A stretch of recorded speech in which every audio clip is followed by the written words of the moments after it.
प्यारे बच्चों, नमस्कार। आप सभी का आज की ऑनलाइन क्लास में स्वागत है। बच्चों, आज मैं आपको वाक्य संरचना में उपवाक्य क्या होते हैं इसके बारे में आपको जानकारी देना चाहती हूँ। सभी बच्चे ध्यानपूर्वक सुनेंगे, समझेंगे, तभी बच्चों आप समझ पाएंगे कि वाक्य क्या होता है और उपवाक्य क्या है। तो आज हमारा जो है टॉपिक है वो है उपवाक्य के ऊपर। मैं आज आपको उपवाक्य समझाना चाह रही हूँ कि उपवाक्य क्या होते हैं। उप प्लस वाक्य, उप उपसर्ग है और वाक्य ऐसा पद समूह जिसका अर्थ हो, ऐसे पद का समूह जिसका बच्चों अर्थ हो, जो एक वाक्य का भाग हो। किसका भाग हो? वाक्य का। और जिसमें उद्देश्य और विधेय भी हो, उद्देश्य भी हो और उसमें विधेय भी हो, उपवाक्य कहलाता है। समझ गए बच्चों? इसके बाद है बच्चों, उपवाक्य में समुच्चय बोधक अवयव से जुड़े होते हैं। जो अवयव होते हैं वो समुच्चय बोधक उससे जुड़े होते हैं। वाक्य में मुख्य उपवाक्य की क्रिया ही मुख्य क्रिया होती है।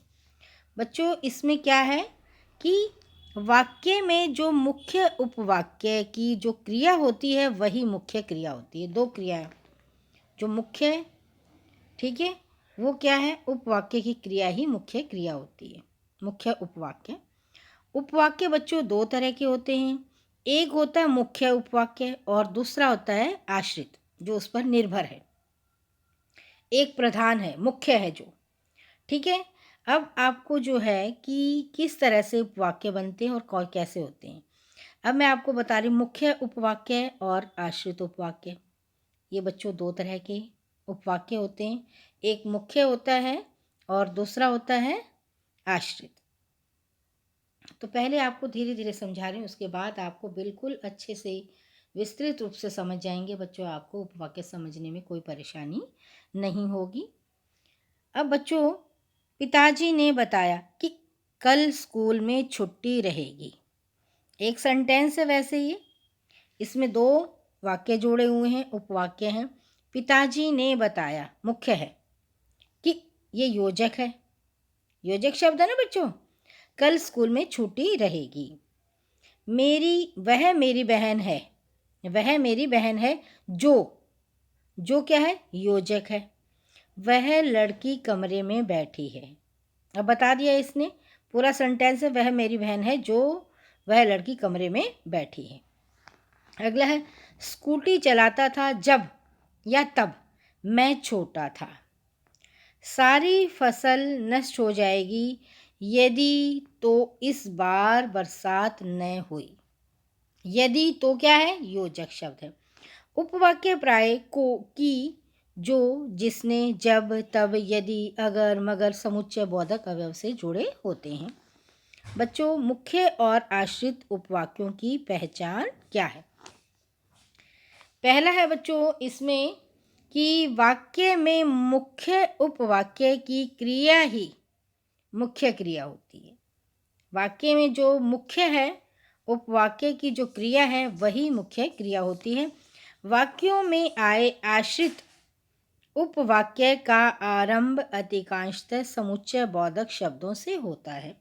जैसे बच्चों, जिसने, जिन्हें, जिसमें, जिसको, जो, तो, जब, तब, जहाँ, अगर, मगर, क्योंकि, यदि, परंतु, लेकिन आदि। ठीक है, यहाँ तक आप बच्चे समझ गए। अब बच्चों मैं आपको समझा रही हूँ आश्रित उपवाक्य के भेद। अब हम क्या समझेंगे बच्चों कि आश्रित जो है दो उपवाक्य के भेद हैं। पहला था हमारा उपवाक्य का मुख्य और ये अब दूसरा है आश्रित। अब आपको दोनों को अच्छे से समझना है। आश्रित उपवाक्य के भेद जो है बच्चों, उनको तीन भागों में फिर बांट दिया है। इसके तीन प्रकार हैं। पहला है संज्ञा उपवाक्य, दूसरा है विशेषण उपवाक्य, तीसरा है क्रिया विशेषण उपवाक्य। सबसे पहले समझाना चाहती हूँ संज्ञा उपवाक्य क्या है। आइए समझते हैं। जो उपवाक्य वाक्य में संज्ञा का काम करते हैं। क्या बताया मैंने आपको बच्चों? जो उपवाक्य वाक्य में संज्ञा का काम करते हैं, अर्थात किसी वाक्य में जो आश्रित उपवाक्य, मुख्य उपवाक्य, क्या बताया मैंने आपको? आश्रित उपवाक्य मुख्य उपवाक्य की संज्ञा के स्थान पर आते हैं, उन्हें संज्ञा उपवाक्य कहते हैं। जैसे बच्चों उदाहरण के द्वारा समझा रही हूँ। दादाजी सदा कहा करते थे कि नरेंद्र मोदी महान व्यक्ति बनेगा। ठीक है, दादाजी कहा करते थे, ये क्या है? मुख्य है। महान व्यक्ति बनेगा, ये क्या है? आश्रित उपवाक्य। समझ गए बच्चों? भारती नहीं आएगी, सिमरन जानती थी। कौन नहीं आएगी? भारती नहीं आएगी। कौन जानता था? सिमरन जानती थी। अब बच्चों संज्ञा उपवाक्य के आरंभ में प्राय की शब्द आता है। अब आप इसकी पहचान आप अच्छे से याद कर लें कि संज्ञा उपवाक्य में योजक शब्द कौन सा आता है? की से जोड़ा होता है। ठीक है, और बहुत बारी बच्चों की शब्द जो है वो लोप भी हो जाता है। यह मुख्य वाक्य से की द्वारा जुड़े होते हैं। किसके द्वारा? की।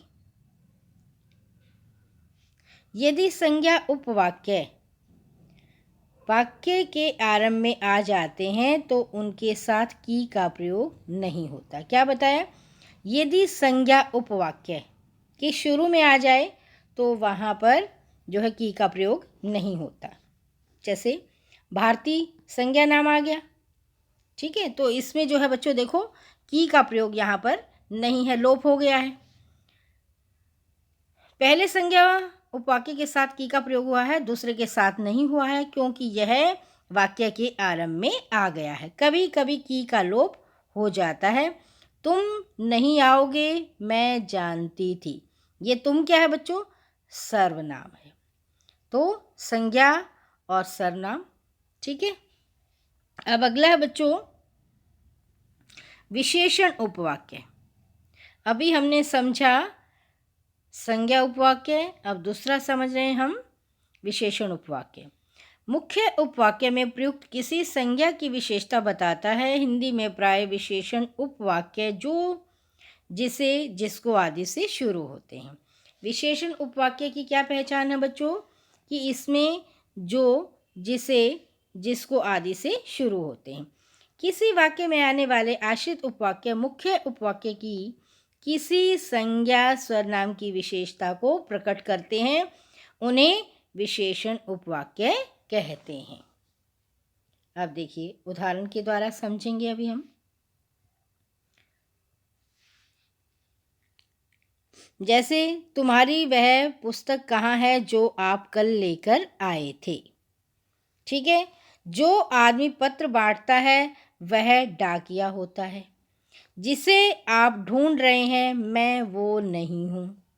यह वह बच्चा है जिसने कल आपकी पुस्तक चुराई थी। जिसने आ गया देखो। ठीक है, आ गया ना बच्चे? समझ रहे हैं? इसमें विशेषण उपवाक्य की पहचान है ये। जिसने खिड़की का कांच तोड़ा है वह खड़ा हो जाए। इन वाक्यों में आप देखिए उपवाक्य विशेषण उपवाक्य हैं। कौन कौन से हैं? जो आरंभ में आ गए हैं, जो जिसने जिसे जिसमें जिसने आदि से होता है, बीच में भी आ गए हैं और शुरू में भी हैं। अब बच्चों हम समझाते हैं आपको क्रिया विशेषण उपवाक्य। आइए समझते हैं क्रिया विशेषण उपवाक्य क्या होते हैं। यह उपवाक्य सामान्यतः मुख्य उपवाक्य की क्रिया की विशेषता बताते हैं। किसकी?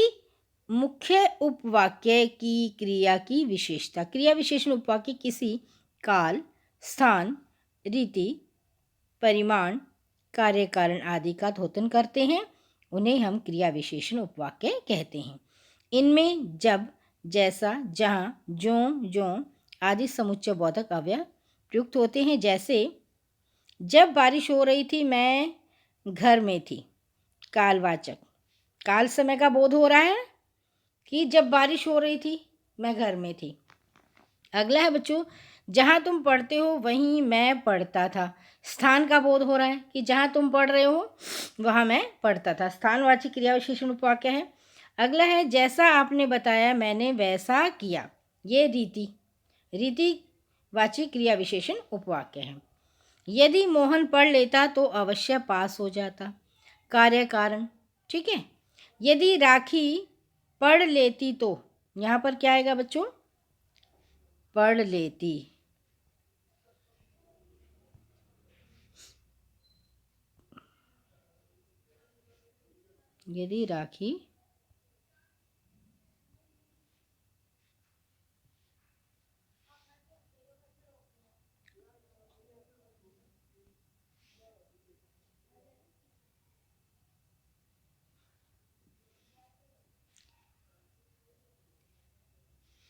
यदि राखी पढ़ लेती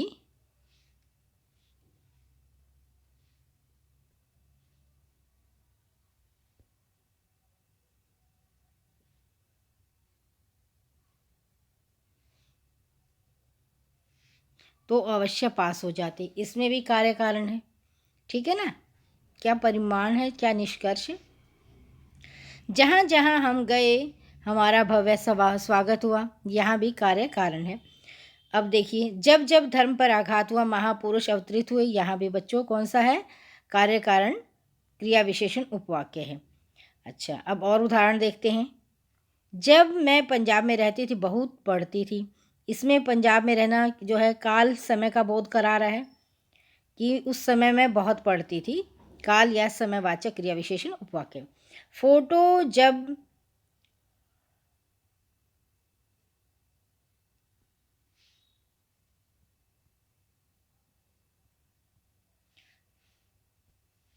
जब श्वेता आई मैं खाना खा रही थी। इसमें भी जो है समय का बोध हो रहा है, काल का, ठीक है। ये है जो है समय या कालवाचक क्रिया विशेषण उपवाक्य। जहाँ कृष्ण रहता है वह अच्छा स्थान है। ये स्थान का बोध करा रहे हैं कि जहाँ कृष्ण रहता है वो स्थानवाची क्रिया विशेषण उपवाक्य है। यह वही स्थान है जहाँ आपको पुरस्कार मिला था। यहाँ भी स्थान का बोध हो रहा है बच्चों। तो यहाँ पर भी क्या है? स्थानवाची क्रिया विशेषण उपवाक्य। जैसा मैं चाहती हूँ वैसा ही काम करो। यहाँ पर क्या है? रीति है। रीति क्रिया विशेषण उपवाक्य। जैसा कनिष्का गाती है कोई नहीं गा सकता। यहाँ भी क्या है? रीतिवाचक क्रिया विशेषण उपवाक्य। जो जो वह बड़ा हो रहा है मूर्ख होता जा रहा है, क्या है? परिणामवाचक क्रिया विशेषण उपवाक्य। जितना तुम जानते हो उतना काम करो। यहाँ भी बच्चों क्या है? परिणामवाचक क्रिया विशेषण उपवाक्य। जैसे जैसे आमदनी बढ़ती जाती है वैसे वैसे महंगाई बढ़ती जाती है। यहाँ भी परिणामवाची क्रिया विशेषण उपवाक्य है। तुम जितना पढ़ोगे उतना ही तुम्हारा लाभ होगा। यहाँ भी बच्चों परिणामवाची वाचक क्रिया विशेषण उपवाक्य है। मैं नहीं आ सकूंगी क्योंकि मेरी तबीयत खराब है। यहाँ पर कार्य कारण क्रिया विशेषण उपवाक्य है। कार्य बताया जा रहा है, कारण बताया जा रहा है ना। वह परीक्षा में नहीं आ सकी क्योंकि उसकी तबीयत बिगड़ गई। यहाँ भी जो है कार्य कारणवाची क्रिया विशेषण उपवाक्य है। यदि मैंने पढ़ा होता तो अवश्य उत्तीर्ण हो गया होता, कि यदि मैं पढ़ता तो अवश्य मैं उत्तीर्ण हो गया होता। यहाँ भी बच्चों कार्य कारणवाची क्रिया विशेषण उपवाक्य है। ठीक है बच्चों, अब आपको उपवाक्य जो है बहुत अच्छे से समझ में आ गया होगा। ठीक है बच्चों, नमस्कार। ध्यानपूर्वक समझते हुए इस वीडियो को देखना ताकि आपको अच्छे से उपवाक्य समझ में आ जाए। नमस्कार बच्चों।